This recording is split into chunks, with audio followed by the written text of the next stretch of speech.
Olá, muito boa tarde para você que nos assiste. O Consulta ao Doutor já está no ar. Hoje, para falar sobre os procedimentos estéticos faciais, aproveite a oportunidade para esclarecer todas as suas dúvidas. Você pode ligar para cá, 0 Operadora 11 3337 5886. Também pelo facebook.com/consulta ao doutor, facebook.com/Denise Luque. Eu estou te esperando lá no meu Instagram também, @Denise Luque. Vou ficar muito feliz se você fizer a sua pergunta, enviar seu comentário. Pode fazer isso sempre na última foto ou então escrever através da mensagem particular. Para você que gosta dos bastidores da TV, muito fácil, está convidado a nos seguir lá no Instagram, @TVHit.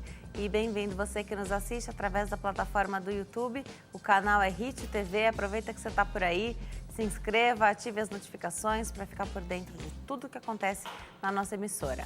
Hoje eu tenho o prazer de receber a doutora Priscila Lotierzo, cirurgia plástica. Doutora, eu estou muito feliz de te receber aqui para a gente falar um pouquinho de estética. Estética também é coisa séria. Aliás, num momento bem oportuno da gente fazer essa entrevista, estou feliz de te receber. Obrigada. Também estou muito honrada, Denise, pela oportunidade, pelo convite. Obrigada mesmo. Em primeiro lugar, está sempre a saúde do paciente, né? Segurança acima de tudo.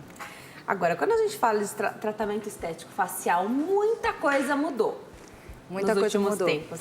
O cuidado em casa está muito melhor. Fala um pouquinho pra gente sobre essa rotina diária. Como é que chegam os seus pacientes? Eu acredito que o público feminino ainda seja um pouco maior. Comenta com a gente. A rotina diária mudou muito. Filtro solar é uma coisa assim que muita gente já usa no dia a dia, reaplica, sabe os perigos que o sol pode causar na pele, inclusive na degeneração para um tumor cutâneo, né? E também o cigarro, que eu vejo que mudou muito a postura das pessoas no dia de hoje, né? A gente vê cada vez menos pessoas fumando, eles já sabem que isso causa o envelhecimento da pele e essas coisas são importantes, bem como a alimentação também, comer alimentos variados, de cores variadas, muito legumes, frutas, suprir essas vitaminas para a pele e fazer a prática de uma atividade física, né? Então, hoje seus pacientes, de modo geral, têm a pele mais bem cuidada, né? Então, faz isso em casa, já tem essa preocupação, já ouviu falar, já pode não ter ido ao cirurgião plástico, mas já foi ao dermatologista, recebeu alguma recomendação já. Sim. Aí são peles diferenciadas que vão facilitar o seu trabalho, é isso? Porque quando começou esse boom de cuidados com a pele, né, eu ouvi até algumas pessoas dizerem agora vai ficar complicado para o cirurgião plástico, né? Não ficou não, né? Não, na verdade a cirurgia plástica também se beneficia dos pacientes que têm a pele boa. Quando a gente faz o procedimento num paciente mais jovem, com uma pele mais rica em colágeno, elastina, que vai oferecer um retorno melhor, o pós-operatório o resultado é melhor mesmo. E ele é mais duradouro também, do que quando você faz o mesmo procedimento num paciente que já tem um desgaste, já tem ruga, ele não vai ficar tão satisfeito, não vai ter um resultado tão bom quanto a gente gostaria de oferecer. Tá. O uso do protetor solar, os cremes recomendados pelos especialistas também a gente faz, mas chega uma hora que não tem jeito. A pele ela vai dando sinais aí do tempo e às vezes mais cedo do que a gente gostaria, né? Fala um pouquinho pra gente sobre os procedimentos que a gente tem hoje, que são menos invasivos e que podem até funcionar como prevenção para as rugas, é isso? Isso mesmo. Na verdade, o que nos envelhece? Além do que a gente já falou, da poluição, do cigarro, de uma rotina de vida não tão saudável, expor ao sol muito cedo, o que mais envelhece a gente é o movimento que a gente faz. Então, nós vemos que na área dos olhos, como a gente pisca muito ao longo do dia, começam a aparecer os primeiros sinais, que são as rugas do pé de galinha. Isso pode acontecer já na faixa dos 20 aos 30 anos, na verdade, dependendo da genética de cada um. Depois, o segundo lugar que mais envelhece é ao redor da boca, porque a gente fala muito. E aí sempre tem uma piadinha que então as mulheres vão envelhecer mais rápido, né? Porque acabam falando mais. E o conjunto dos olhos com a boca e o nosso nariz, que é o centro do nosso rosto, na cirurgia plástica a gente considera esse o triângulo da beleza. Se eles estiverem bonitos, harmoniosos, essa paciente é uma pessoa bonita, esse paciente é bonito, né? O nosso cérebro traduz isso como beleza quando a gente vê essa pessoa. Perfeito. O ideal é não deixar marcar essa linha. Então, hoje a gente sabe que tem a toxina botulínica e quando a gente se dá conta de que precisa utilizá-la, provavelmente é porque já tem uma linha ali, uma ruga permanente, não é só aquela do movimento. Como é? Eu acho que a toxina, se fala muito, ela é uma medicação fantástica mesmo, as neurotoxinas, elas mudam não só a melhora da ruga, mas ela traz benefícios muito além do que o apagamento dessas rugas. Ela harmoniza o rosto, ela deixa nosso aspecto mais elegante, sabe? A gente consegue melhorar muito a região do olhar, com o arqueamento da sobrancelha. Às vezes a região da boca mesmo, a gente consegue um contorno melhor do pescoço em alguns pacientes que precisam. Com a toxina? Com a toxina. Às vezes a gente tem alguns pontos avançados de nariz que até empinam um pouco o nariz. Já ouvi falar. Sabe, é um produto assim muito versátil. Hoje em dia ele é o carro-chefe mesmo, não só aqui, mas no mundo todo de procedimento estético. Ele sempre é considerado o número 1 hoje. E a indicação seria fazer quando começam a aparecer as primeiras rugas mesmo, né? Também não há necessidade de começar a fazer essa aplicação muito cedo, muito precoce. O ideal é a gente fazer a partir dos 30 anos para a maioria das pessoas. Tá. E é segura, super seguro, produto que é muito seguro e não dura para sempre. Então, se por acaso ficar de um jeito que você não gosta, ou ele vai sair também. Isso. Todo mundo gostaria de um produto que tomasse uma vez na vida e ficasse bem para sempre, né? Aquela poção mágica. Na verdade, esse produto ainda não existe, não sei se vai existir, mas é legal a gente ter essa resposta da diminuição do seu tratamento, porque isso permite com que a gente gradue. O nosso envelhecimento é um processo contínuo, né? A gente não vai ter essa bochechinha sempre no mesmo lugar, esse lábio sempre dessa mesma grossura. Então, é interessante você ter produtos temporários, né? Lógico que a gente gostaria que eles tivessem uma duração maior. Quem sabe, em breve, a gente não vai ter a notícia da toxina que dure 1 ano, né? Isso se comenta, às vezes, que existe essa possibilidade. Mas, por enquanto, o ideal seria fazer 2 vezes ao ano mesmo. 2 vezes ao ano, é isso que eu ia perguntar. 2 vezes ao ano, cara, pode exagerar? Então, pode ser que algum organismo vai metabolizar essa toxina mais rápido e aí fazer com que se perca o efeito mais facilmente, mais rapidamente. De vez em quando, eu escuto isso de uma pessoa ou outra que faz uso da toxina. Pode acontecer? É uma resposta do corpo? Pode acontecer.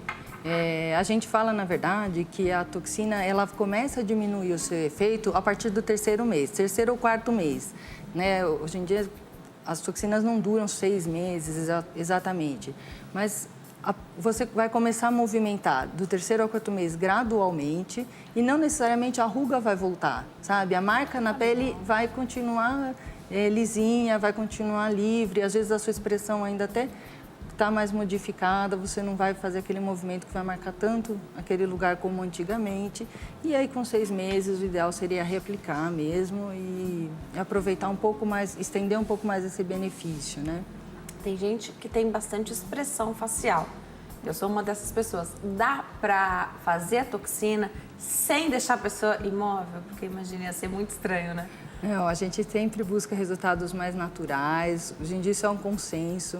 O que eu posso te dizer é que, assim, desde que a toxina surgiu no mercado, que foi a toxina botulínica, ou a da marca da Allergan, ou Botox, ele está comemorando 25 anos de Brasil esse ano, para vocês terem uma ideia. Bem consagrado, então, né? Isso, assim, é anualmente tema de discussão em congresso, as aplicações mudaram. Cada vez a gente aprende técnicas novas, aprende usos melhores, mais sofisticados para esse tratamento, né, que é tão rico.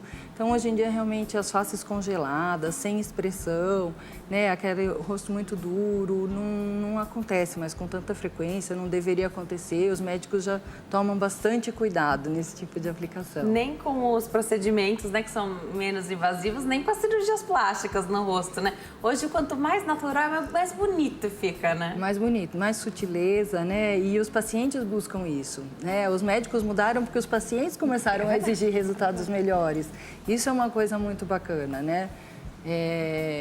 Geralmente, os pacientes que vêm no consultório hoje já olharam no Google, às vezes já consultaram as amigas ou os amigos e já vêm com uma opinião formada. Eu até brinco, assim, porque eu acho que os pacientes são craques em volume de prótese, de mama, né? Hoje em dia, todo mundo já chega com um número na cabeça. É verdade, é verdade. E é bacana ver também o nível de exigência com cicatrizes, porque isso também leva a um cuidado maior no pós-operatório. Os mais exigentes se cuidam mais, né? Agora, o que precisa é ter cuidado nessa escolha do bom profissional, porque você vai até o consultório, esse procedimento é um procedimento de consultório, né, da toxina botulínica, a toxina, faz sim, no consultório.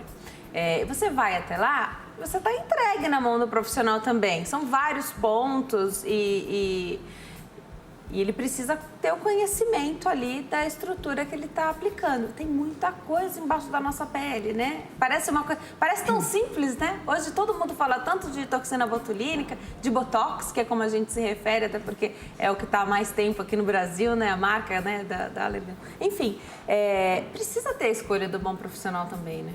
Precisa, Denise. É um consenso entre os médicos. Na verdade, uma aplicação de Botox não é igual a outra. Um paciente nunca vai ser como o outro. E, às vezes, no mesmo paciente, uma aplicação é diferente da outra, porque a sua musculatura mudou, né? Essa dose é calculada consulta a consulta. Quem faz, quem conhece, sabe. Sempre bate a foto, faz os movimentos, repete os movimentos, marca, na hora de injetar, faz o movimento de novo, para ter certeza que está indo no lugar certo, a dose certa, o cálculo está preciso. E é isso que a gente quer, oferecer sempre o melhor para o paciente. Claro. Agora, quando se começa cedo com a toxina botulínica, é uma pergunta que já recebi várias vezes aqui à frente do consultório ao doutor. Às vezes, existe uma ruga e uma marca já na testa, nessa região aqui entre os olhos, mas ainda não tem, por exemplo, essa aqui do pé de galinha, ou não tem uma outra, acho que até aqui no nariz tem gente que enruga um pouquinho, né? Não tem. Dá para fazer só onde está o problema ou para ter uma harmonia, precisa de alguns pontos aí na face toda? Isso eu vou dar minha opinião pessoal com os meus pacientes. Eu prefiro fazer a aplicação na face toda. Porque eu acho que quando a gente deixa de fazer em algum lugar, daqui 2, 3 meses esse lugar vai estar forte. Então, a gente pode fazer mais forte onde está a ruga e uma aplicação mais suave onde não está. Mas eu prefiro não aplicar mini botox, que eles chamam. Nos Estados Unidos está na moda isso, mini botox. Você faz só o pé de galinha, ou só o lábio, o nariz, sabe? Mas eu acho que isso acaba favorecendo o fortalecimento de outras rugas na face. Não vai ficar legal a longo prazo. Tá. Já que você falou do ponto que empina a ponta do nariz, deixa eu explorar um pouquinho essa questão, porque tem gente que só atrapalha a ponta do nariz, que é um pouquinho mais para baixo, ou às vezes o nariz até incomoda, mas talvez isso evitasse uma cirurgia plástica maior que a pessoa nem faria. Ela ia viver descontente mesmo com o nariz. Você dosa o quanto que faz, porque de repente vai no meio do rosto, né? Vai durar um tempo até sair esse efeito, caso não fique bom. Fala um pouquinho pra gente sobre essa aplicação específica. Para começar, dói porque é um lugar complicado, né? É um lugar doloroso mesmo, não posso mentir. Geralmente a gente faz bem nesse músculo, que é o depressor da ponta do nariz. E essa aplicação não vai funcionar para todo mundo. Na verdade, ela funciona para pessoas que quando dão um sorriso, a gente sorri, a ponta baixa. Na maioria das pessoas, a ponta baixa. Isso significa que esse músculo está forte. E aí a gente consegue liberar isso um pouco com a toxina e a impressão que você tem depois é que o nariz ficou mais empinado.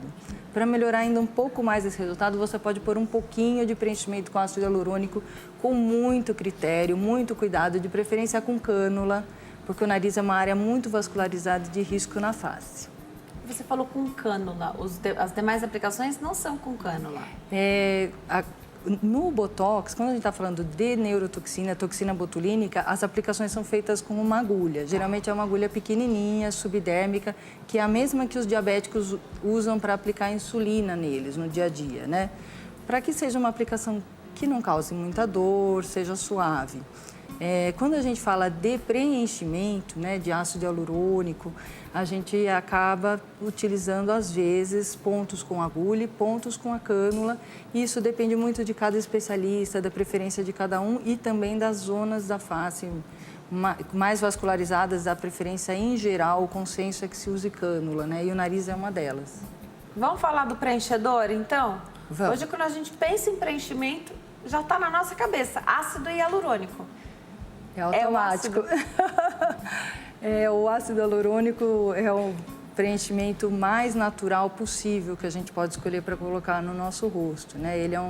O ácido hialurônico é presente no nosso corpo naturalmente e de todas as substâncias que existem, ela é a que causa uma reação inflamatória menor, porque ela é a mais natural. E hoje em dia a gente tem uma gama muito versátil de tipos diferentes de ácido hialurônico que nos permitem tratar vários lugares da face. Quando eu penso em ácido hialurônico, eu estou pensando numa gama de pelo menos uns 6 tipos de ácido hialurônico.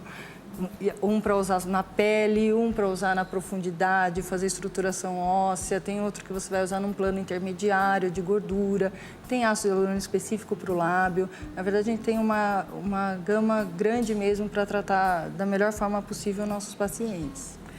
Tanto a toxina botulínica quanto o preenchimento com ácido hialurônico, nós temos as marcas que são mais conhecidas e que os médicos vão utilizar dessas marcas, né? Porque os estudos comprovam tudo que nos cerca de segurança. Então, o profissional e o produto. E aí você tem a responsabilidade do paciente, porque esse pós-aplicação deve ter algumas questões importantes.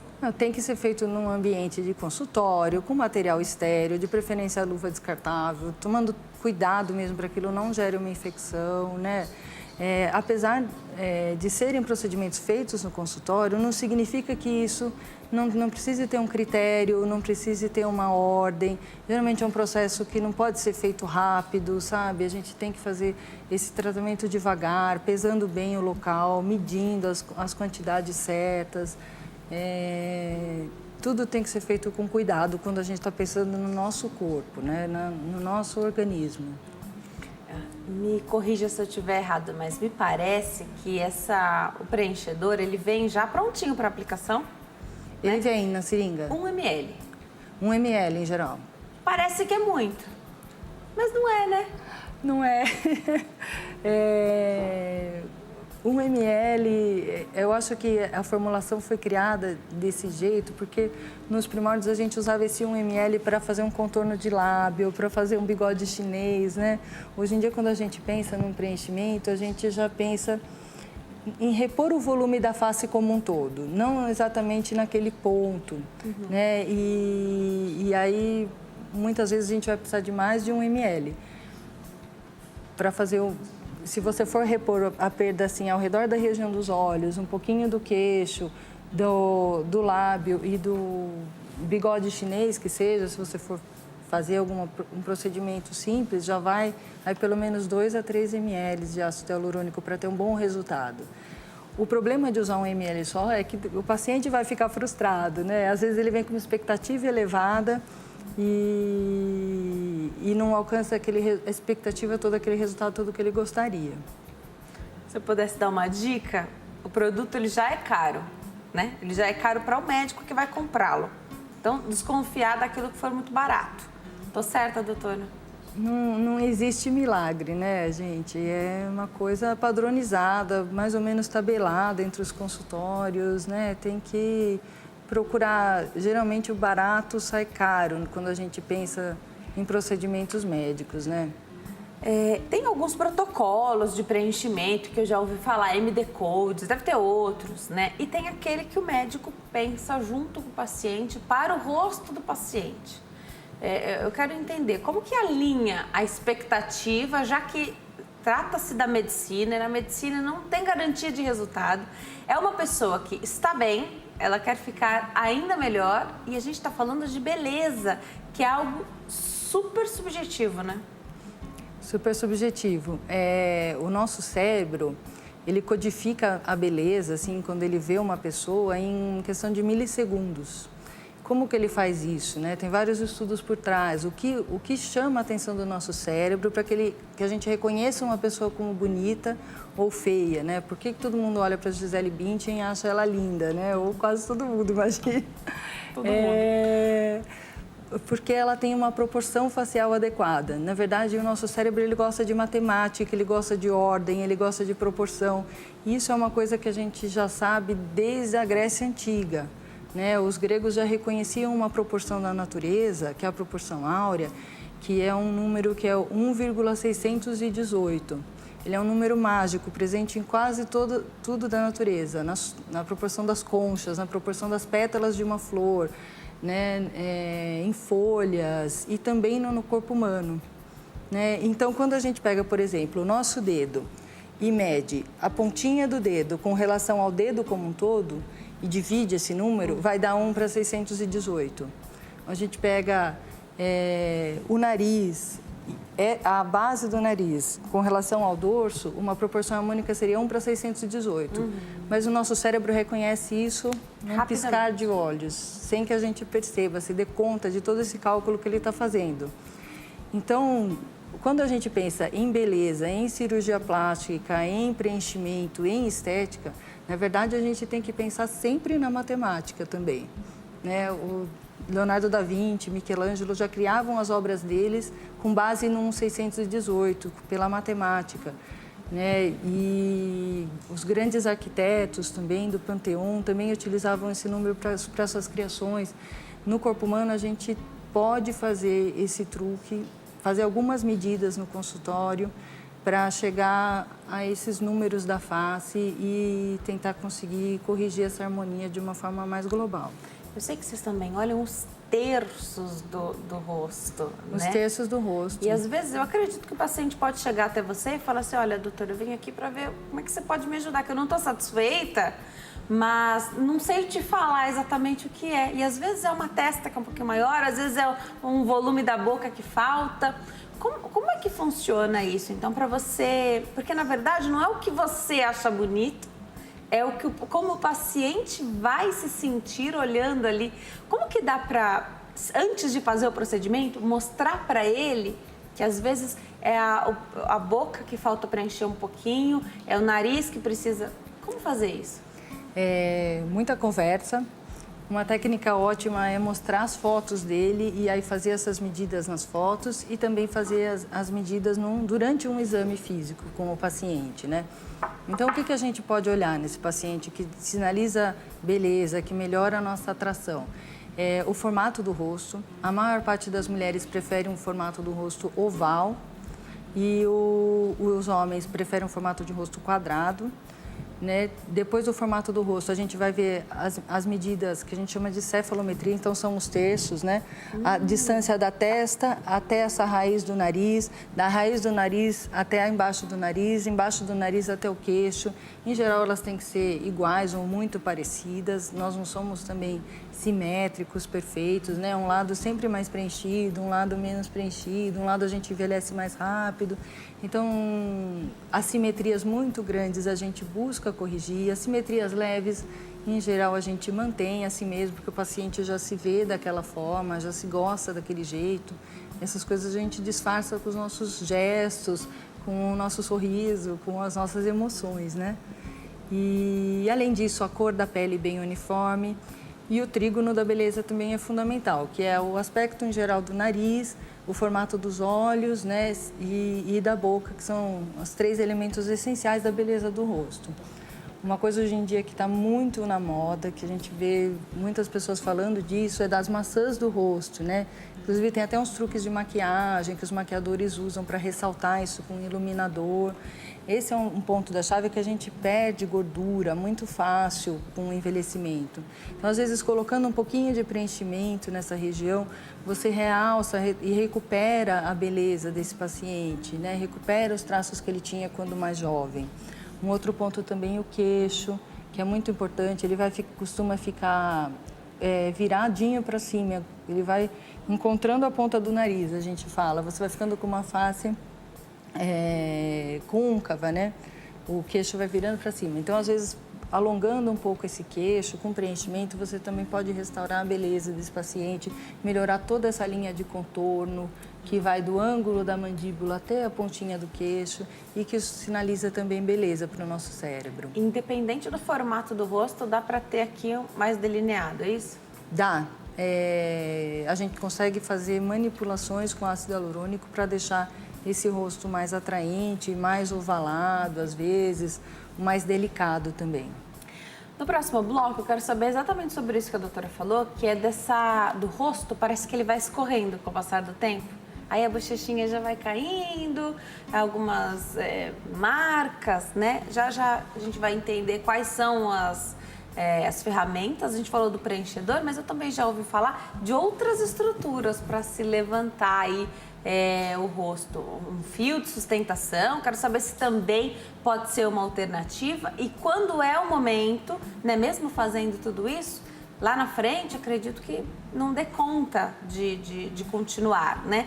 Quando é o momento, e eu sei que a pele estando boa ajuda o trabalho e melhora o resultado, né? Quando é o momento de fazer uma cirurgia na face e quando precisou fazer uma cirurgia de pálpebra que está muito caída, atrapalhando às vezes até a visão. Tem também questões aqui abaixo dos olhos, que é um lugar onde, acho que pela pele ser tão fininha, acaba ficando bem marcado. A gente vai entender no próximo bloco, mas antes disso eu vou convidar a dona Eliana para nos dar uma super dica do Shopping do Povo. Boa tarde, Denise, e todos vocês que estão acompanhando o Consulta ao Doutor. Agora é aquele momento especial da dica do Shopping do Povo. Para mim é uma alegria poder falar de tantos livros que eu tenho a certeza que têm edificado a vida das pessoas, e não é diferente com este livro, Liberte-se das Paixões deste Mundo. Quantas pessoas não estão presas nessas paixões e se esquecem de viver a verdadeira vida que Deus tem para nós, de viver aquela vida com Deus que é o mais importante. Então, este assunto, eu tenho certeza que você conhece alguém que precisa ler este livro, que precisa ser evangelizado com este material, Liberte-se das Paixões deste Mundo. Este livro está aqui no Shopping do Povo, na Avenida São João, no número 815, próximo à Estação República do metrô, também no nosso Televendas 0 Prestadora 21 2141 5100 e no nosso site spovo.com.br. Então é isso, Denise. Essa foi a dica e continuem aí com esse programa maravilhoso. Obrigada, dona Eliana. Adorei sua dica de hoje. A gente vai para o intervalo. No próximo bloco tem mais bate-papo sobre os tratamentos estéticos faciais. Até já!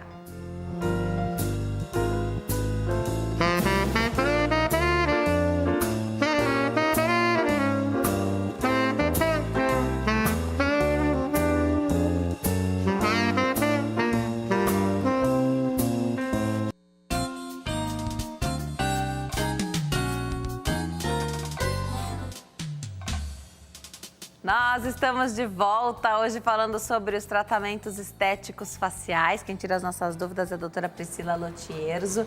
Ela é médica, cirurgia plástica, e a gente fala com bastante seriedade aqui sobre os procedimentos e os tratamentos estéticos hoje da face.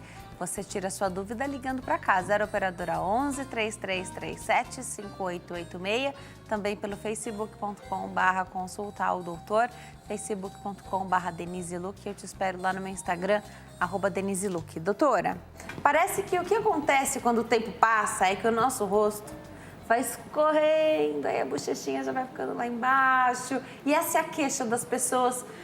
Talvez lá pela 5ª década de vida já, e é isso mesmo que acontece. O que vai escorrendo? O que vai diminuindo na estrutura facial? Então, com o efeito da gravidade no nosso rosto, na verdade, a impressão que a gente tem é realmente que a pele vai derretendo, né? Isso. Os pacientes às vezes falam isso mesmo no consultório. Mas acontece, não é só a pele que vai modificando. Na verdade, esse processo de deslizamento das estruturas da face, ele é tridimensional. Então, ele começa lá desde o nosso crânio, nossa face mesmo óssea, que esse esqueleto ósseo vai ficando mais achatado e largo. e depois ocorre toda uma flacidez de ligamentos e músculos para depois ter uma atrofia ou às vezes hipertrofia, dependendo da parte da gordurinha do rosto que está sofrendo esse envelhecimento. Em geral, toda essa região aqui da maçã do rosto sofre uma atrofia, aqui aumenta, né, a gordurinha. E depois, por último, da pele, que também vai ter a flacidez da pele. Então, como que a gente vai tratar esse envelhecimento atuando só na pele? É impossível, né? Houve alteração de pelo menos 4 estruturas da face nesse processo. O ideal é a gente associar tratamentos, começar a tratar realmente desde aquela perda óssea, que a gente consegue fazer isso com os preenchedores, depois aquela perda de coxinha de gordura, por último, da pele, que pode ser feito com uma cirurgia ou pode ser feito, dependendo do caso, às vezes com tratamentos de consultório também. Hoje, o que muita gente tem feito, assim, às vezes sem a recomendação, às vezes passou no médico, o médico falou que para a estrutura facial não ia dar o resultado desejado, mas sempre tem alguém que faz, sempre tem um profissional que vai fazer aquilo, mesmo que o seu médico disse para você não fazer, não recomendou, é a bichectomia. Hoje tem muita gente fazendo bichectomia. Eu quero entender, a gente não tem estudos de 30 anos desse boom de bichectomia que aconteceu recentemente. Pode ser que faça falta essa gordura que foi retirada? Pode ser que faça falta. A gordura da bola de Bichat, na verdade, ela é uma gordura profunda que fica nessa região da nossa bochecha. Ela é uma gordura presente do nenê, porque ela faz parte do ato de sugar o leite materno. Ela auxilia, a gordura da bola de Bichat auxilia o nenê a mamar no peito das mães. E aí, a partir da adolescência, essa gordura vai sumindo para a gente criar a nossa face de adulto, né? Diferente da nossa face infantil. Então, às vezes, quando o menino ou a menina chega por volta dos 20, 30 anos e é meio bochechudinho, ele começa a ficar com aquela carinha de neném e se incomodar, porque nessa faixa etária todo mundo já quer ser adulto, já quer ter uma cara mais madura, né? E muitas vezes, nesse momento, acaba recorrendo mesmo para uma bichectomia, que é a retirada dessa bola de Bichat. Ou às vezes até mais para frente, por volta dos 40, 50 anos. Hoje em dia, o bonito é você ter isso volumizado e isso para dentro, né? A gente vê isso muito nas modelos, nas selfies. Fica todo mundo fazendo bico, assim, ó. Que é para favorecer esse... É verdade. Para sumir essa bochechinha.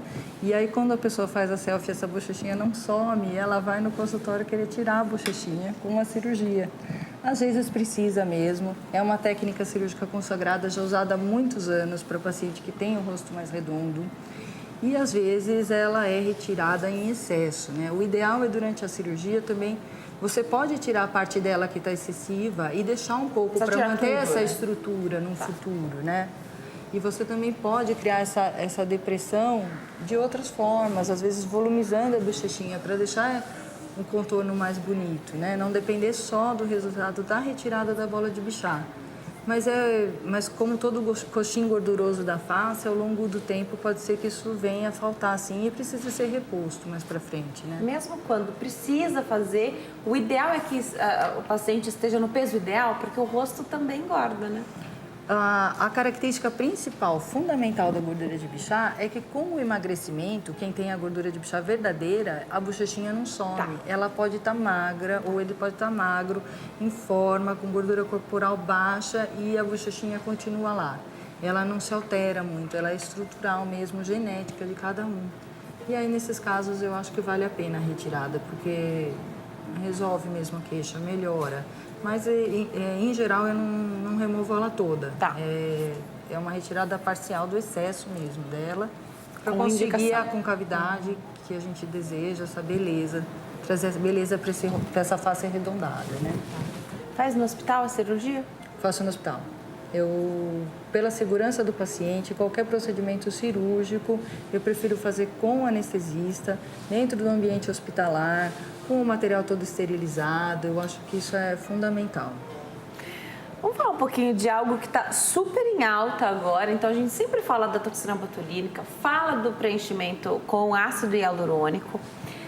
E agora a gente tem bioestimuladores, é isso? Isso mesmo, Denise. O bioestimulador, na verdade, é o bioestimulador do colágeno. É uma medicação que é colocada injetável, como os preenchimentos em alguns lugares do rosto, e ele vai repor o colágeno dessa pele. A gente sabe que a partir dos 30 anos, a gente começa a consumir um colágeno da nossa derme que depois vai favorecer o aparecimento de ruga e de flacidez. A grande parte da flacidez da pele com o envelhecimento acontece pela perda do colágeno. Então, com essas medicações, a gente busca repor essa perda. E como que isso funciona? Por exemplo, quando um paciente suplementa o colágeno, ou seja, toma um comprimido, um shake de colágeno todo dia, ao longo do ano, se eu pegar um pedacinho da pele dele agora e um pedacinho dessa pele daqui a um ano, em geral, a gente vai ver uma média de 5% de aumento de colágeno nessa derme. Quando eu uso uma medicação que é estimuladora de colágeno primordial, existem pelo menos 3 marcas no mercado hoje. Se eu pegar esse mesmo pedacinho de pele agora e depois de aplicar um frasco, por exemplo, desse produto, esse aumento de colágeno na derme vai ser de 66%. Ou seja, é bem superior, é um tratamento que dá resultado mesmo. Perfeito. E a partir de que... Você falou a partir de uns 30 anos que pode fazer? A partir dos 30 anos a gente começa a perder o colágeno da pele, seria mais um tratamento no nosso arsenal, sabe? Para retardar aí essa face de ficar flácida e eventualmente precisar de uma cirurgia. Aí quem está assistindo a gente está já com seus 60 anos, 70, nunca nem tinha ouvido falar em bioestimulador de colágeno e adorou, afinal, tá à disposição, são ferramentas maravilhosas que a gente pode usar. Pode fazer? Pode fazer. É um tratamento que existe, já bastante estudado na literatura, com efeitos comprovados, é feito no consultório, a aplicação é similar à aplicação do ácido hialurônico, também a gente utiliza cânula, utiliza pequenos pontos de anestesia para fazer o tratamento. E diferente dos preenchimentos, porque os preenchimentos com ácido hialurônico, o que eles fazem principalmente? Eles vão restaurar o volume, eles volumizam e depois eles podem produzir um pouquinho de colágeno. O bioestimulador de colágeno, na verdade, ele produz colágeno e de bônus a gente tem um pouquinho de volume. Então, muitas vezes, principalmente pacientes do sexo masculino, gostam muito porque o resultado dele acaba sendo um resultado natural, porque ele não vai volumizar tanto aquele rosto, sabe? Ele vai repor mesmo o que foi perdido de colágeno e melhorar muito a qualidade da pele. A pele recupera um viço, um brilho, uma firmeza que chama a atenção mesmo. Vale o registro com foto para ver esse resultado também? Vale, a gente faz registro com foto. E geralmente a foto, para registrar a melhora do Sculptra, a gente pede para o paciente fazer assim, sabe? Porque quando puxa a bochechinha, a gente vê aquela pele como está flácida. E aí, ao longo das sessões, essa pegada da pele vai ficando mais firme. E você, de quanto em quanto tempo faz essas aplicações? Em geral, são procedimentos que duram de longa duração para um procedimento de estética, a gente fala acima de 18 meses, né? Pacientes que fumam ou atletas de alta performance, que gastam muita energia no dia a dia, podem ter a duração desse tratamento menor, porque consomem mais colágeno, né? Então, às vezes não dura tanto nesse tipo de paciente, mas para a maioria das pessoas acima de 18 meses esse resultado se mantém. Hoje, com essas ferramentas que a gente tem, doutora, para não precisar fazer aquela cirurgia plástica que mexia com o rosto todo, então tinha toda uma reestruturação, cortes maiores, bem escondidos, eu entendo, mas isso tá ficando para depois, né? Tá ficando para depois. Dá para fazer, então, esses menos invasivos e aí uma pálpebra, por exemplo, bem flácida, caída, às vezes atrapalha até a visão. Aí você faz só onde está o problema, é isso? Ou a ideia antes era, já que vai mexer no nariz, já vamos fazer a face toda, já que vai mexer na pálpebra, já vamos... Hoje não é assim, né? Hoje não é assim. Quando eu fiz minha residência, por volta dos anos 2000, na verdade, ainda não tinha tido toda essa revolução da medicina estética que a gente tem hoje, né? A gente nem sabia mais ou menos como lidar com a toxina botulínica naquela época direito. Quanto mais com os preenchedores, o preenchedor a gente encarava ele de uma forma bidimensional, que a gente fala, porque a gente usava para preencher o bigodinho, fazer um pouquinho de lábio, né? Hoje em dia a gente, com essa versatilidade, esses novos preenchimentos de ácido hialurônico, a gente consegue tratar praticamente uma face toda com resultado, às vezes, até de um lifting cirúrgico, dependendo do paciente, da idade do paciente, né, de cada caso. Mas é possível, inclusive em pacientes com a idade ali do documento maior, né? Eu brinco porque hoje em dia a idade do documento é um número, não representa o paciente, né? Nessa época aí do começo dos anos 2000, a gente falava em novos 40, porque os pacientes de 40 anos já estavam ficando muito bem, se mantendo jovens, não precisavam mais tanto cirurgia.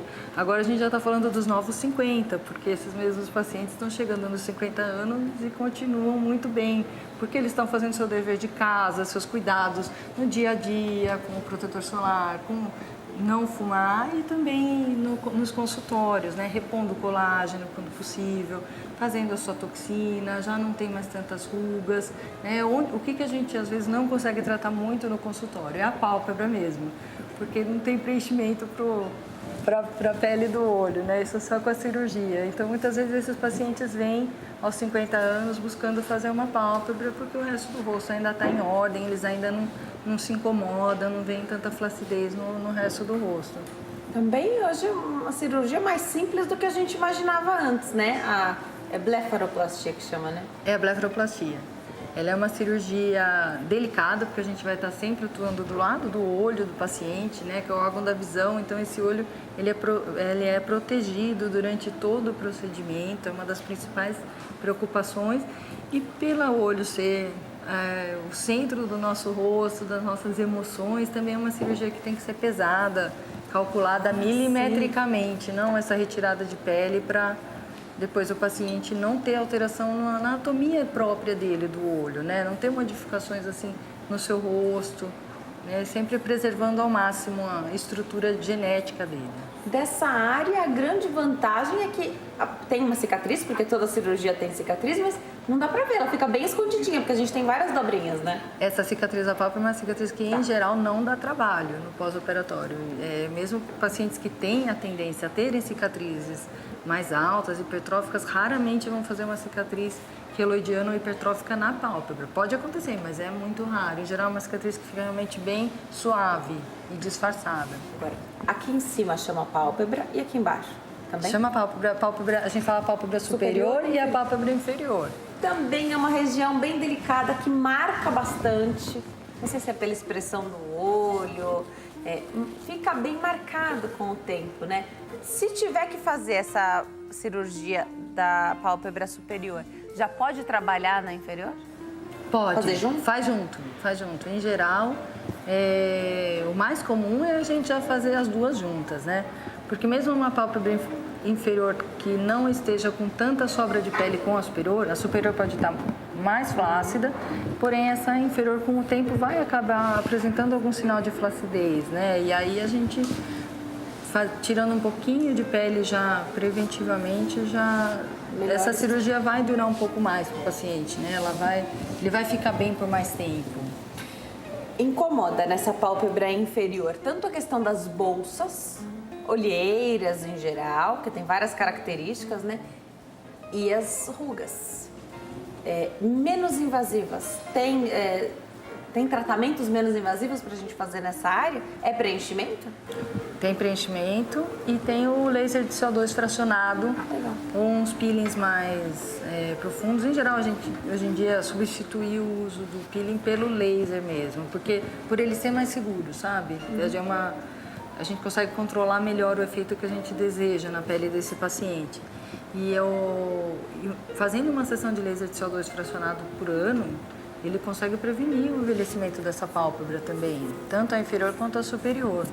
Se a gente estiver pensando mais no escurecimento da pele, na olheira propriamente, aí muitas vezes é indicado uma luz intensa pulsada ou cremes mesmo, clareadores.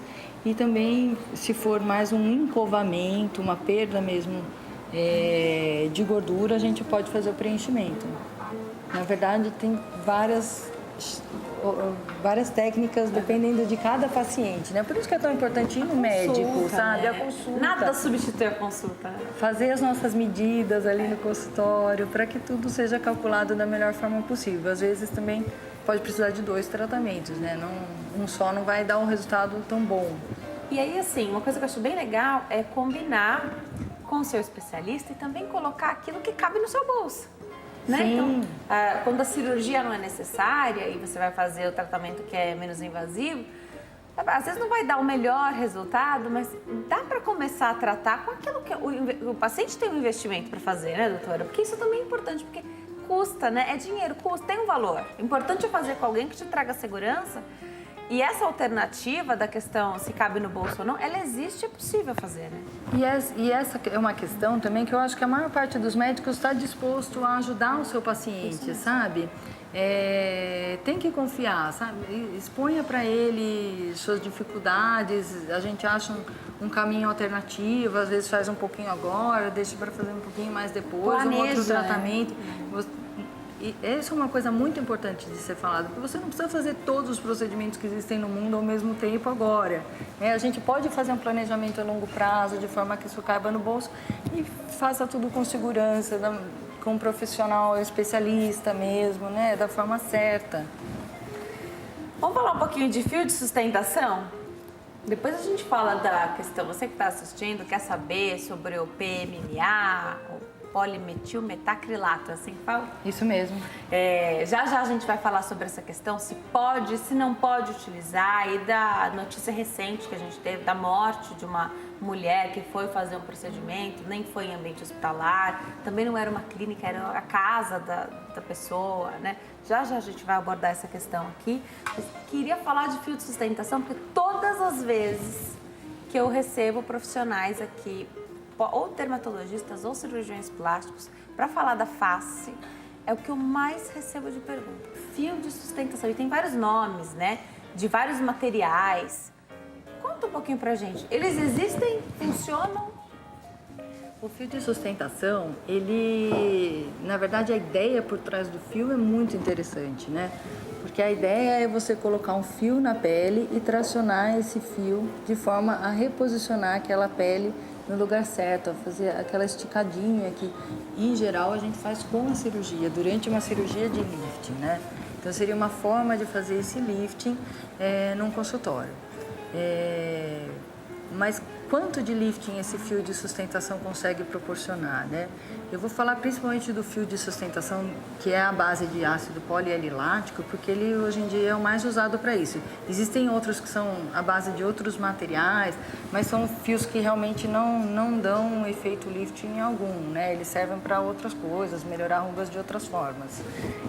O fio de sustentação que utiliza o ácido polialilático, que é um bioestimulador de colágeno, né, que é o que a gente estava falando há pouco tempo atrás, ele precisa ser colocado vários no rosto, né, não é um só, na verdade. Existe uma técnica, depende de cada paciente, e ele é indicado para pacientes que têm uma flacidez de pele leve ou moderada. Ou seja, pacientes que têm muita flacidez de pele, que são pacientes que já têm uma indicação de cirurgia, não vão ter um resultado tão bom. Por quê? Porque a gente vai puxar essa pele e vai acomodar essa pele bem em frente à orelha, atrás da orelha. Então vai ficar um bolinho de pele aqui atrás, sabe? Dependendo do nível de flacidez, não fica um aspecto tão bom. Mas o que acontece, né? Em medicina estética, a gente sempre tem muitos tratamentos que vão surgindo, alguns recebem liberação por Anvisa, FDA, o fio de sustentação com base no ácido polialilático é liberado pela Anvisa, mas às vezes os trabalhos científicos, a utilização dele pela comunidade médica não acompanha toda essa liberação. Isso é um fator de segurança maior para o paciente, sabe? Não é porque o tratamento é novo, recente, que necessariamente ele é bom. Às vezes a gente precisa usar ele por algum tempo, fazer estudos sérios, ver efeitos a longo prazo desses tratamentos, para a gente ter uma ideia melhor e conseguir pesar melhor. Tem médicos que têm resultados muito bons com fios de sustentação. Se a vontade é fazer, eu sugiro procurar mesmo um médico que tenha experiência com isso, um médico, né, alguém que saiba o que está fazendo, de preferência um especialista mesmo, um cirurgião plástico ou dermatologista, né, que tenha conhecimento no tratamento, que com certeza você vai ter um bom resultado, um resultado melhor possível, né, pela técnica. Eu vou me preparar para dar um recadinho. Enquanto eu chego até lá, a gente já falou no programa de hoje sobre a toxina botulínica, sobre o preenchimento com ácido hialurônico, sobre os bioestimuladores de colágeno.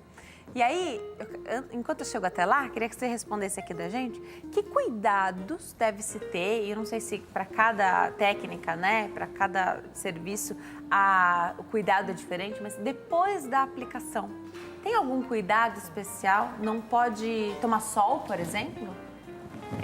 Depois de toxina botulínica, preenchimento com ácido hialurônico e aplicação do bioestimulador de colágeno, tem algum cuidado que a gente deva ter? Tem.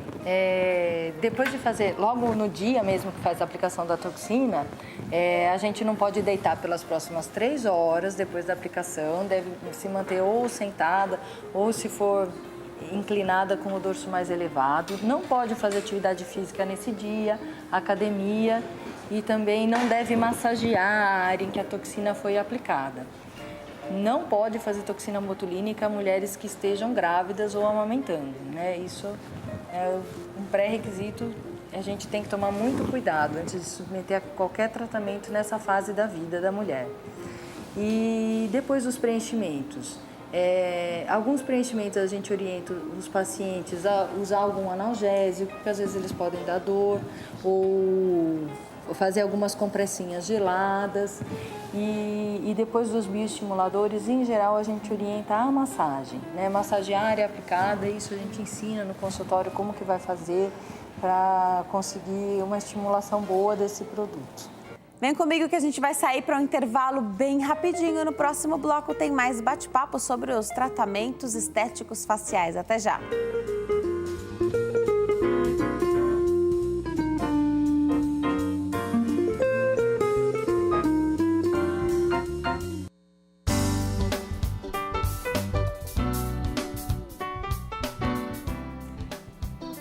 Nós estamos de volta. Hoje o Consulta ao Doutor fala sobre tratamentos estéticos faciais. Quem tira as nossas dúvidas é a doutora Priscila Lotieros. Ela é médica, cirurgia plástica, explica tudo para nós sobre esse tema. Aproveita para participar, 0 operadora 11 3337 5886.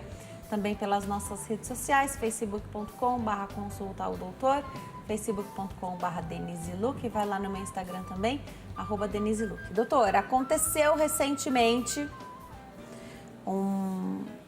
a morte de uma mulher que foi à casa de uma pessoa que dizia ser médico e especialista naquele procedimento.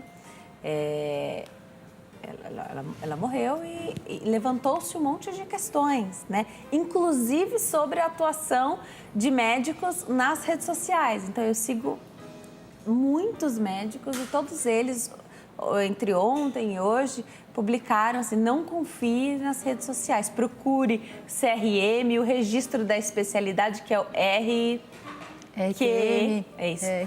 Então, buscar esses dados, né? Não confiar só porque a pessoa está lotada de seguidores no Instagram, não significa que ela é especialista em nada, né? Queria que você falasse um pouquinho. Lá, o que aconteceu, pelo menos é o que a gente sabe, né? O que foi divulgado é que foi um procedimento com PMMA. O que é esse produto, doutora? O PMMA, ele é um preenchimento à base de polimetilmetacrilato. O polimetilmetacrilato é um material sintético e é popularmente conhecido como acrílico.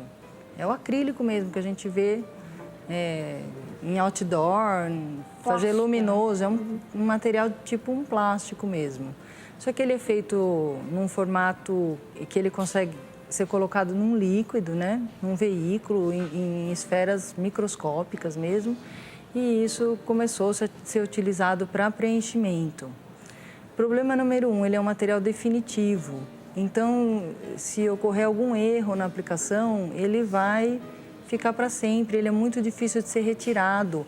O nosso corpo reconhece o acrílico como um material estranho, ele não é um material natural do nosso organismo e as nossas células imunológicas vão fazer uma reação contra ele, né? Elas pegam esse material, levam às vezes para lugares distantes de onde ele foi injetado e durante procedimentos cirúrgicos é impossível ele ser retirado totalmente, na totalidade. Isso é a coisa mais importante que tem que falar. Porque o PMMA, quando você aplica, ele é considerado um tratamento irreversível, né? Você poder fazer um tratamento, se arrependeu, querer voltar ao estado original, se for um preenchimento de lábio, por exemplo, que recentemente teve até uma atriz norte-americana que tinha feito um preenchimento de lábio e ela tirou esse preenchimento, é uma vantagem do tratamento, é um ponto positivo na hora da escolha desse tratamento. Você tem uma forma de reverter esse efeito. O PMMA ele é irreversível. Ele é aprovado pela Anvisa apenas para alguns tipos de uso muito restritos, em pequenas quantidades na face de pacientes que têm atrofias faciais decorrentes do HIV, por exemplo. Ele jamais deve ser utilizado em grandes quantidades no corpo, muito menos para fazer, por exemplo, um preenchimento de glúteos, de bumbum. A técnica mais correta seria fazer uma lipoenxertia, por exemplo, durante a lipoaspiração, retirar a gordura própria do paciente e colocar nesse bumbum. Ou usar uma prótese de glúteo, de silicone mesmo, que também é aprovada pela Anvisa, semelhante à prótese de mama, existem as próteses de glúteo, que podem ser colocadas para volumizar o bumbum, Então, isso não deve ser feito. Nenhuma sociedade de cirurgia plástica ou de dermatologia recomenda esse tipo de técnica, recomenda os preenchedores permanentes, que é o caso do PMMA. Há poucos anos atrás, a gente teve o caso da Andressa Urash, também, que foi a mesma coisa, preenchimento de glúteo com PMMA, com hidrogel, que é outro material permanente que também não deve ser utilizado. Apesar de ser um tratamento aprovado pela Anvisa, o uso dele foi incorreto. A forma que ele utilizou essa medicação não é aprovada, E aí esse é um problema sério, Porque a segurança do paciente é que está em jogo. A gente fica com o coração na mão, assim, de ouvir esse tipo de notícia, Mas cada um tem que tomar muito cuidado quando procura um tratamento médico mesmo. Procurar se ele é especialista. A rede social ter seguidores na rede social não torna essa pessoa melhor ou pior profissional. É um critério fantasioso, A gente tem que tomar realmente muito cuidado. E também chegar para fazer o procedimento, ser atendida no apartamento da pessoa, isso é algo que tem que acender um alerta, sabe? Qualquer procedimento médico tem que ser feito num consultório. Esse consultório é visitado pela vigilância sanitária, tem uma fiscalização da prefeitura para que isso opere, sabe? Ou ser feito no centro cirúrgico mesmo, Perfeito. Você comentou comigo antes do programa começar, você é uma das autoras do primeiro artigo que leva à discussão das complicações do PMMA. E faz tempo já, Faz tempo. Em 2007. Na verdade, o PMMA não é uma novidade, ele já existe há algum tempo. E em 2007 eu tinha terminado minha residência de cirurgia plástica no Hospital das Clínicas e nós publicamos um trabalho lá com a doutora Alessandra Grassi Salles, que também é uma das autoras, que era chefe do disciplina de cosmiatria da faculdade, selecionando 32 pacientes com complicações graves de PMMA. Já naquela época a gente já fazia o alerta para que esse produto não deveria ser utilizado, Naquela época se usava muito para fazer preenchimento de nariz, de lábio, e a gente via os pacientes, às vezes, com aquele lábio cheio de grânulos, sabe? Com aquelas bolas, nódulos, às vezes dolorosos, inchados depois de aplicar o PMMA. Isso é uma reação inflamatória no lábio que acontece depois que se utiliza o produto. Tem que tomar muito cuidado. Ou, às vezes, no nariz, ficava com o nariz vira e mexe inchado, sabe? Com placas vermelhas, de inflamação mesmo. A gente fez uma junta médica de vários cirurgiões plásticos. Esse artigo está no meu site. Quem quiser acessar, tem ele na íntegra para ser lido. É doutora priscilalotierzo.com. DRA, Priscila com 2 L's, Lotierzo com Z.com. Tem lá o material. Tem lá o material. Isso é interessante para a gente tomar o conhecimento e ter em mente que é nossa responsabilidade de buscar o profissional, fazer aquela consulta que tira todas as dúvidas, né? Nem sempre é logo de cara que você está disposto a fazer o procedimento. Eu acho que vale super a pena fazer uma consulta, depois você volta, né? Pense sobre isso, depois você volta para fazer. Às vezes não está muito certo, não decidiu muito bem. Às vezes precisa fazer um planejamento financeiro também, que eu acho que é super importante. Mas vamos lá. Quando precisa fazer cirurgia plástica? Porque a gente está falando de um monte de ferramentas que existem hoje para retardar, deixar para depois a necessidade de fazer cirurgias plásticas. Mas às vezes precisa fazer. Tem correções que não tem jeito. Fala pra gente quais são as indicações, por exemplo, da ritidoplastia. A ritidoplastia é a cirurgia para corrigir a flacidez da pele do rosto. Às vezes a gente chama ela de mini lifting, de lifting, né? Até uns 20 anos atrás, geralmente quando se fazia a ritidoplastia, que era essa correção da flacidez do rosto, puxar essa pele para trás, com uma cicatriz que vem aqui na frente da orelha, depois vai atrás da orelha, para puxar a pele do pescoço também. Muitas vezes usava uma cicatriz até no couro cabeludo do paciente, para levantar a testa também, porque também começa a ter uma flacidez da testa, né?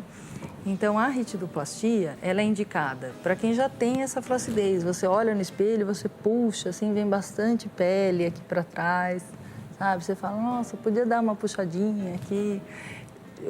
Quando você solta, fica aquela gordurinha aqui do lado da barriga, da boca, né? A gente chama isso de linha de marionete, quando fica marcada uma linha aqui de ruga, né? Isso também é indicação.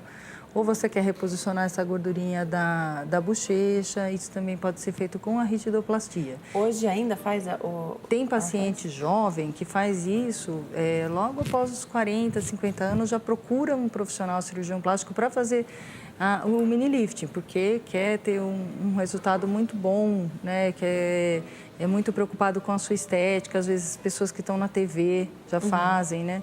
Tem algumas atrizes que assumiram publicamente, assim, que já fizeram, tão jovens. Às vezes também, fazem até mais de uma vez, né? Mas o legal dessa cirurgia é que hoje em dia a gente não vai só puxar essa pele, que era a técnica mais antiga. Hoje em dia, além de reposicionar essa pele, a gente também vai reposicionar toda aquela musculatura que está flácida por baixo durante o procedimento.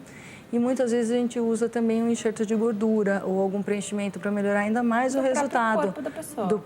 O enxerto de gordura do próprio corpo, né? Retirado na hora mesmo do procedimento, com uma lipoaspiração pequena. Ou pode-se usar até um preenchimento, se quiser, para dar um resultado ainda melhor. Né? Então, sempre pensando no tratamento dos 3 planos. A gente vai repor aquele coxinzinho de gordura que perdeu, reposicionar a flacidez da musculatura e depois reposicionar a flacidez da pele. Para dar o melhor resultado para o paciente possível. Dura mais o procedimento de hoje do que antigamente, que só reposicionava a pele? Dura mais, é um procedimento mais duradouro. Ainda tem a incisão no couro cabeludo? Muito raramente. Assim,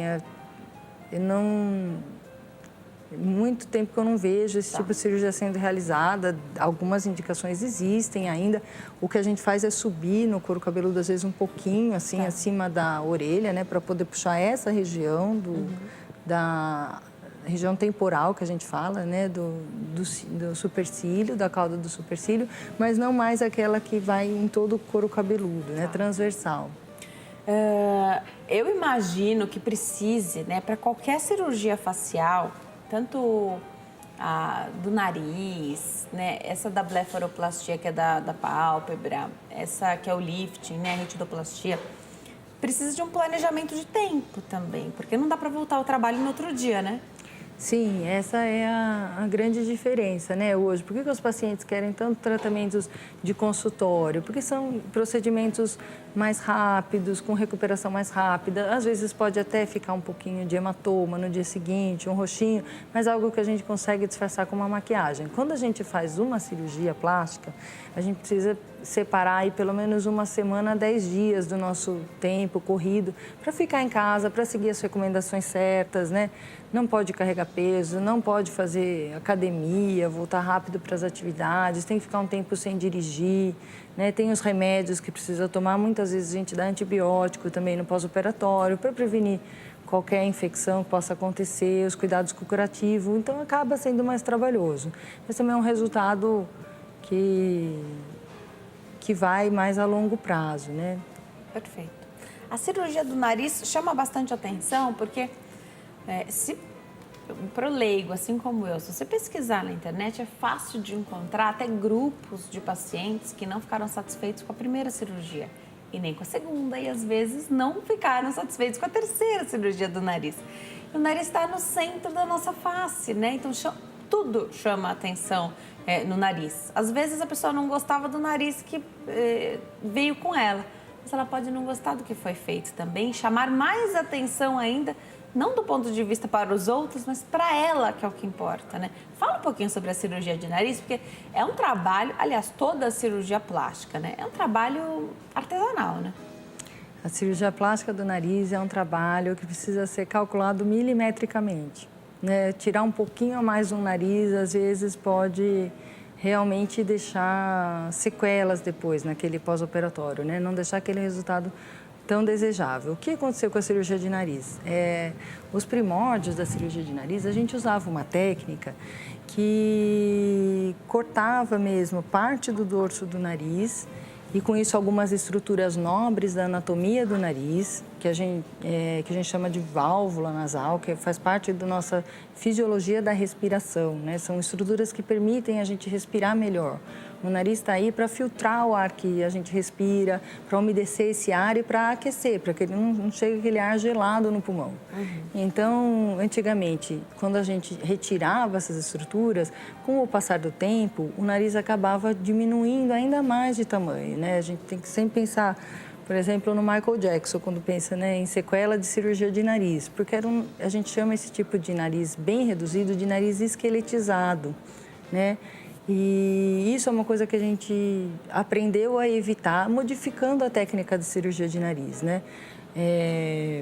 De uns anos para cá, hoje em dia, a gente preserva ao máximo as estruturas nasais quando vai operar o nariz. A gente, às vezes, até coloca enxertos de cartilagem nesse nariz. A gente não está pensando sempre em diminuir esse nariz. Não é só o paciente que quer diminuir o nariz que procura. Às vezes, o paciente precisa aumentar o nariz, precisa dar mais suporte a esse nariz, né? Deixar ele mais firme, às vezes melhorar essa estrutura, que a base do pezinho do nariz às vezes é enfraquecido, a gente precisa reforçar isso com enxertos de cartilagem para atingir um resultado bonito. E o nariz é uma cirurgia que você precisa passar com o cirurgião plástico, às vezes mais de uma vez para se decidir, sabe? Tentar explicar o melhor possível para ele o que naquele nariz que te incomoda, entender a técnica que esse cirurgião plástico está te propondo, o que exatamente ele pretende conseguir com a cirurgia dele. Isso é o mais importante, porque o nariz é o centro do rosto. Porque o principal do nariz é você evitar esse arrependimento, né? Se a primeira cirurgia do nariz não foi bem sucedida, acaba ficando mais difícil para a segunda ser bem sucedida. A segunda cirurgia vai ser uma cirurgia mais difícil, né? A primeira cirurgia já é uma cirurgia difícil, mas a segunda, para reconstruir um nariz que não ficou do formato desejado, é mais difícil ainda. Então, tudo isso tem que ser pesado, sabe? A gente tem que calcular bem a proporção desse nariz nesse rosto, a importância desse nariz no nosso trígono da beleza, na nossa face, se precisa mesmo fazer cirurgia. Às vezes, a gente pode corrigir alguma outra estrutura do rosto e deixar aquele nariz mais harmônico. Às vezes o problema não é o nariz, é o queixo que é pequeno. Perfeito. E aí, expandindo esse queixo, o nariz fica perfeito, fica proporcional. Às vezes o adolescente não atingiu a maturidade facial, a face de adulto que ele vai ter. Ele ainda tem estruturas de criança e o nariz parece um pouco grande nessa faixa etária dos 16 aos 18 anos, principalmente nos meninos, que demoram mais para ter essa maturidade da face, sabe? Segura um pouquinho o coração, não queira operar tão cedo, espera o seu desenvolvimento físico completo para decidir mesmo se essa cirurgia vai ser importante, se isso vai pesar. E procurar não fazer uma cirurgia que diminua muito esse nariz, né? Em geral, ele tem realmente que ser reduzido dentro de uma proporção facial, preservando as estruturas, que é o mais importante. Perfeito. Para terminar, tem a história da pele grossa, de ser mais difícil de trabalhar, principalmente no nariz. E recentemente eu estava lendo, né? Então os profissionais tirando dúvidas sobre a cirurgia do nariz e perguntaram como que eu sei se a pele é grossa ou não, se eu vou dificultar ali o processo. Dá para saber antes? A dificuldade da pele grossa, na verdade, o paciente com pele grossa, ele tem algumas vantagens, porque ele vai ser mais difícil dele fazer ruga no futuro e mais difícil ele ter flacidez da pele tão precoce. Quem tem pele fina, geralmente os pacientes mais caucasianos, assim, de pele clara, que quando vai para o sol fica vermelho, sabe? Não bronzeia nunca, eu sou dessas. É paciente de pele fina. Esses pacientes ficam com ruga mais cedo, esses pacientes ficam com flacidez de pele mais cedo. Mas na hora de você operar um nariz... É uma desvantagem. É uma desvantagem. Porque todo o trabalho que você faz para projetar essa ponta do nariz, às vezes a própria pele, por ser mais espessa, a pele do nariz espessa geralmente acontece na ponta, né? Na hora de cicatrizar. Ela não mostra, fica sempre aquela pontinha bulbosa. A gente chama até de pele armada, na verdade, às vezes quando vai fazer a cirurgia, porque a pele não acomoda ali naquele triângulo que você forma na ponta do nariz. Ela continua sempre parecendo mais arredondada, sabe? Por isso que tem essa questão, quando a gente vai operar um nariz no paciente, a gente sempre tem que avaliar se essa pele é fina, é grossa e até discutir isso com o paciente mesmo. Perfeito. Doutora, infelizmente nosso tempo acabou. Te agradeço muito por ter vindo, mas antes eu vou passar os contatos da doutora. Olha só, ela falou que todo o material, tem bastante coisa lá no site, então você acessa www.drapriscila com 2 L's, lotierzo com z.com. Então, doutorapriscilalotierzo.com. No Instagram também é bem fácil, @doutorapriscilalotierzo, doutora abreviado, DRA Priscila com 2 L's, Lotierzo. E no Facebook, igualzinho, doutora abreviado Priscila com 2 L's, Lotierzo com Z. Adorei te receber, doutora, volte outras vezes. Eu adorei essa conversa sobre os tratamentos estéticos faciais, porque hoje tem muita coisa que está nas nossas mãos. E outra que é enorme é a responsabilidade de escolher o bom profissional para fazer, né? Obrigada. Obrigada a você, Denise. Foi um prazer. Bom fim de tarde. Volto sempre. Obrigada. Obrigada a você que escolhe ficar bem informado aqui conosco hoje. Você também pode ser um agente multiplicador de boa informação, informação de qualidade.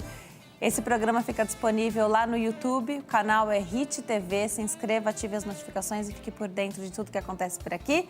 Obrigada pela companhia, principalmente pela confiança. A gente se vê amanhã. Tchau.